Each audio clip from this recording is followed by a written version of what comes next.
So ayan, hello guys. Kung napapansin niyo po, ako po yung harap sa salamin. Sa salamin po ako nakaharap. So, bibigyan ko po kayo ng technique para daw po hindi daanan po para hindi maging matanda ang mukha.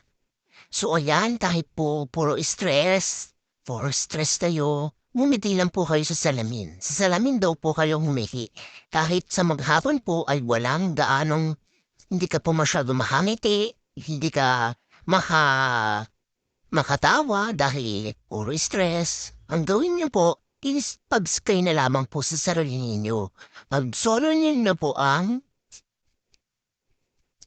oras.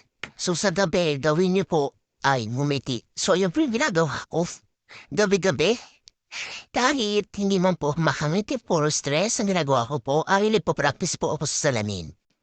So gabi-gabi po ako nangiti sa salamin. Ganyan o. Talagang todo ngiti po ako sa salamin.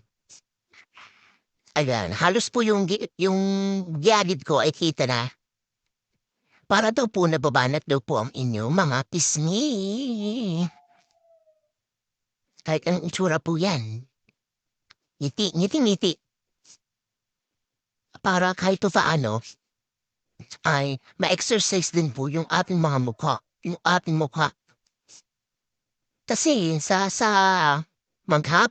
ating maghapon, minsan siyempre sa dami ng iniisip, sa dami ng stress, sa dami ng problema, hindi ka na po makangiti.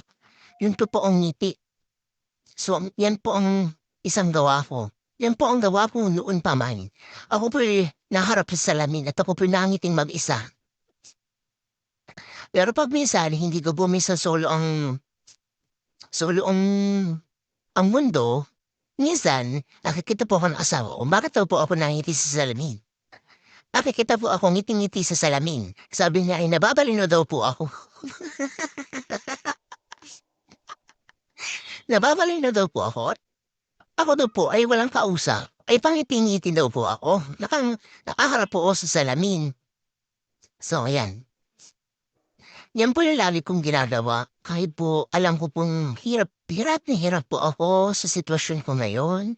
Ayan po, smile lang po. Ayan, yan po yung ginagawa ko. Na-smile lang po ako. Mang malaki. Laking-laki. Halos kiti na po ang bilagid ko. Meron pa po akong pagbuka ng bibig. Paggalong pa. Kasi, isang paraan daw po yan ang pag-exercise ng ating mukha. At saka, itaas-taas daw po ang mga kilay. Kilay. Ayan, para pag-exercise. Doon naman sa pamiti, para nababanat naman ang ating mga face pag ano.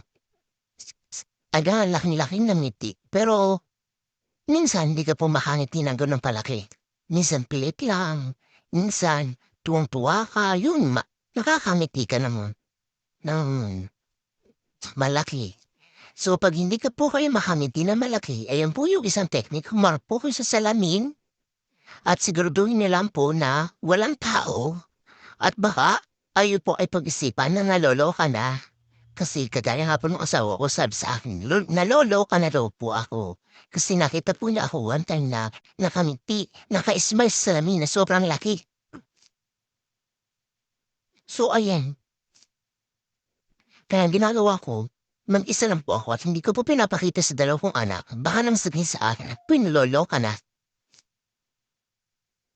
So, yan po yung aking paraan. Kahit pa paano, na-exercise mo banat po yung ating mga mukha. Nung natika lang po, ng napakalaki sa salamin. Okay guys, bye-bye. Thank you for watching.